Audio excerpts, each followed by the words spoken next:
รวม4เทคนิคการออกกำลังกายง่ายๆสำหรับคนอยากลดความอ้วนมือใหม่ฟังทางนี้นะครับอื่นเลยนะข้อแรกนะครับเราต้องเริ่มจากการสนุกก่อนนะครับหลายคนเนี่ยคิดว่าการออกกำลังกายต้องแบบ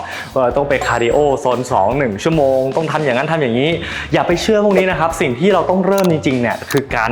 ก้าวแรกให้ได้ก่อนนะครับเส้นทางการออกกำลังกายเอาจากใจคนที่ทำมา25 ปีเลยแล้วกันเนาะนะครับคือมันเป็นการเดินทางตลอดชีวิตนะฮะเราไม่ได้ออกแค่ช่วงนี้แล้วก็เห่อแป๊บเดียวเราก็เลิกนะครับเราพยายามหาอะไรที่เราทำแล้วก็ต่อเนื่องไปเรื่อยๆนะครับถ้าคุณชอบเล่นแบดถ้าคุณชอบว่ายน้ำถ้าคุณชอบปั่นจักรยานไปทำสิ่งที่คุณสนุกและชอบก่อนโดยที่ไม่ต้องคิดนะครับว่าการเล่นแบดกับการตีเทนนิสต่างกันไหมการวิ่งกับการเดินต่างกันหรือเปล่ามันต่างกันแต่ว่าสิ่งที่สำคัญคือคุณชอบหรือเปล่าเอาตัวนี้เป็นตัวตั้งข้อที่1นะครับข้อที่2คือเริ่มต้นให้หลากหลายนะครับพอเราเริ่มเจอสิ่งที่สนุกแล้วเนี่ยนะครับแล้วเราทำไปได้สักพักหนึ่งเช่นสัปดาห์นึงรู้สึกชอบมากเลยไปสัปดาห์ที่2ทำได้ครบประมาณ1 เดือนเราลองเริ่มนะครับทดลองสิ่งใหม่ๆหลายๆคนเนี่ยออกกำลังกายรูปแบบเดิมเป็นเวลา5 ปี 10 ปีโดยไม่เคยลองสิ่งใหม่เลย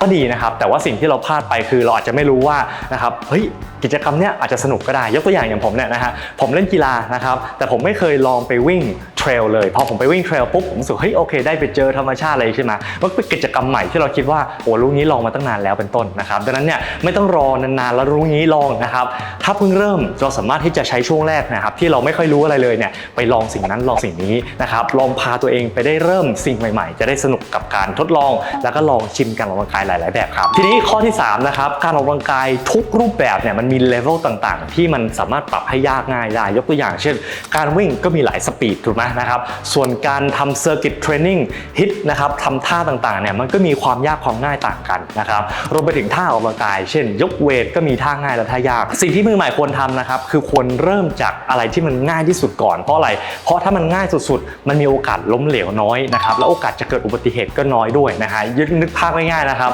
ถ้าคุณเพิ่งเริ่มต้นออกกำลังกายวันแรกแล้วคุณน้ำหนักตัว120 กิโลไปทำเบอร์ปี้ไปทำบ็อกซ์จัมป์เนี่ยโอกาสที่คุณจะท้อเหนื่อยนะครับแล้วก็บาดเจ็บเนี่ยมันก็เยอะถูกไหมดังนั้นสเต็ปแรกนะครับอาจจะเริ่มทำอะไรที่สนุกนะครับแล้วก็ลองสิ่งหลากหลายแต่อย่าลืมเลือกข้อที่มันง่ายๆนะครับเลือกท่าหรือวิธีที่มันง่ายที่สุดแล้วเริ่มทำตรงนั้นก่อนครับทีนี้ข้อที่4นะครับการออกกำลังกายเนี่ยมันมีถูกและมีผิดนะฮะบางคนอาจจะเคยได้ยินว่าไม่มีหรอกถูกผิดมีนะครับคนที่น้ำหนักตัวเยอะมันมีสิ่งที่เราไม่ควรทำอยู่สมมุติว่าถ้าคุณน้ำหนักตัวเยอะมากอยากลดไขมันใช่ไหมนะครับแต่ข้อต่อของคุณนะฮะมันอาจจะรับข้อต่อไม่ไหวเราก็ไม่ควรไปทำกิจกรรมที่มีการกระโดดหรือว่าแรงกระแทกสูงนะครับซึ่งปกติแล้วเนี่ยถ้าอะไรที่คุณคิดว่าไม่น่าจะไหวว่ะนะครับก็อย่าทำง่ายๆแค่นั้นเลยนะฮะจนถึงจุดหนึ่งที่เราค่อยๆฟิตขึ้นน้ำหนักเราลดลงเนี่ยค่อยไปลองดูโอเคไหมนะครับดังนั้นพยายามเริ่มต้นนะครับในสิ่งที่มันง่ายและเหมาะสมกับระดับของเรานะครับอีกข้อควรระวังหนึ่งคือหลายคนที่อยากจะลดน้ำหนักลดไขมันเนี่ยนะฮะมักจะมาพร้อมกับโรคบางโรคที่เป็นของแถมมาด้วยนะครับเช่นความดันสูงนะครับหรือเป็นปัญหาความเสี่ยงโรคหัวใจทั้งหมดเนี่ยนะครับเราควรจะไปตรวจกับแพทย์นะครับหรือถ้าใครที่มีปัญหาข้อต่อเนี่ยก็ไปพบนักกายภาพบำบัดให้เคลียร์ก่อนนะครับอย่าเดาเองว่าอันนี้คงจะทำได้มั้งอันนั้นคงจะดีนะครับเพราะว่าสุดท้ายเนี่ยร่างกายของเราต้องรักษาไว้ให้ดีนะครับและข้อควรระวังอีกอย่างหนึ่งเวลาที่เราออกกำลังกายนะฮะสำหรับคนที่มีปัญหาความดันน้ำหนักตัวเยอะนะครับหรือว่ามีปัญหาร่างกายเนี่ยไม่ควรกลั้นหายใจนะครับโดยเฉพาะยกตัวอย่างท่าที่เป็นการเกร็งค้างเช่นท่าแพลงก์บางทีเราแพลงก์ปุ๊บ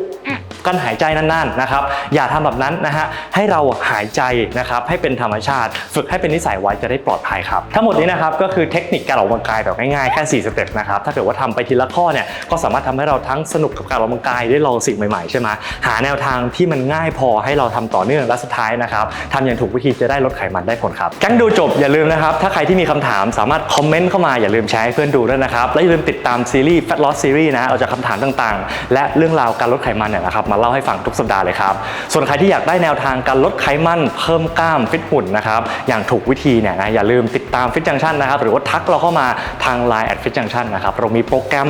e-book แล้วก็มีคอร์สออนไลน์กับออนไลน์โคชชิ่งเนี่ยนะครับช่วยให้คุณลดไขมันฟิตหุ่นอย่างถูกวิธีครับ